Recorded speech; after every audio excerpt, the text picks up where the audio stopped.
Aukeratu duten taldea da Merina Gris. Uste dut gaur egun bizitzan ez jakintasun hortan, nora ez hortan oso identifikatua sentitzen naizela bere letrekin eta baita ere zuzenekoak asko inspiratzen dit.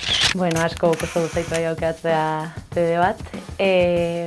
Uste dut La Oreja de Van Gogh beti egon behar dula presente, Amaia Monteron diskoekin, baino azken aldien asko hain naiz entzuten Berde Pratoren Kondaira Ederrura eta Silvana Estradaren Martxita. Ez naiz nazkatuko inoiz Zea Maixen elektrizitatea entzutea. Bai, bueno, Aiora Errenteriaren ahotsa asko transmititzen eta dakan indarra kanta horrek, ez naiz nazkatuko inoiz.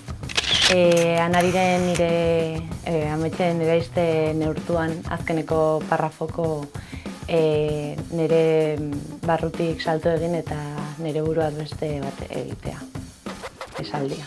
Azkenean aukeratu dutena Zara da.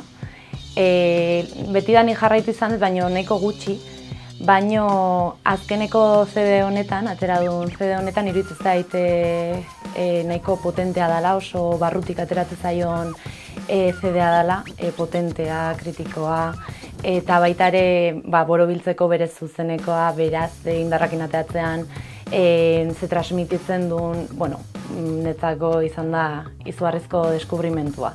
Eta kompletoena, uste dut, azken aldi honetan, beha dela. Beti da nik CD-ak erosi izan ditut, beti jun izan naiz kaseteakin edozein tokita, baino erosotasunagatik erosi nolako altaboz txiki bat eta streaming bidez entzuten dut. Eta kaletik oinez, kaskoekin beti eta bai, streaming bidez. Nei asko gustatzen zaizkit herri txikiak. Herri txikitan sortzen den giro familiarra, gertukoa, hori azken aldin, hola gogoratzeten bat da azkainen, egin genuna. Junginen espektatibari gabe eta egia esan oso gertuko zerbait izan zen.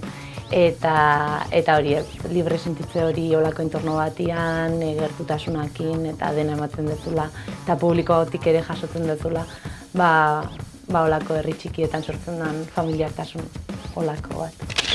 Ne gustatzen zait entzutea, jutea kontzertutara, non soilik kontzertua ikustea zoazen. Hau da, toki itxi bat, soinu honakin, ikusgarritasun honakin, lasai entzutea eta ikustea zoazen artista hori. Hau da, antoki bat, edo olako eremu batean. Pare bat okurritu zaizkitola, bat izan zen Rosalian lehenengo kontzertua ikusi nuna, Elma Alkerer CD-a aurkeztezuna, eta bere performantzakin eta guztiakin gatu nintzen txundituta. Baina oraindik eta gehiago gustatu ditzaiten Alice Wonderren zuzenekoa Madrilen izan zen, eta hor Alice Wonderrenetzat referente bat da, eta zuzenean ikustea olako bandakin eta beha bakarrik dena betetze dula. Izan zen oso hunkigarria eta benetan betegarria. Pare bat izan zian, eta nahiko ezberdinak. Bat izan zen La Oreja de Van Goghen Lo que te conté mientras te hacías la dormida, eta bestia esianeko hemen eta orain zuzenekoak. CD-ak erosteko ohitura aldatu dut, gutxitu dut. Baina azkenekoa erosi dutena Olaien Zeharteren lehengo lepotikan burua CD-a izan da.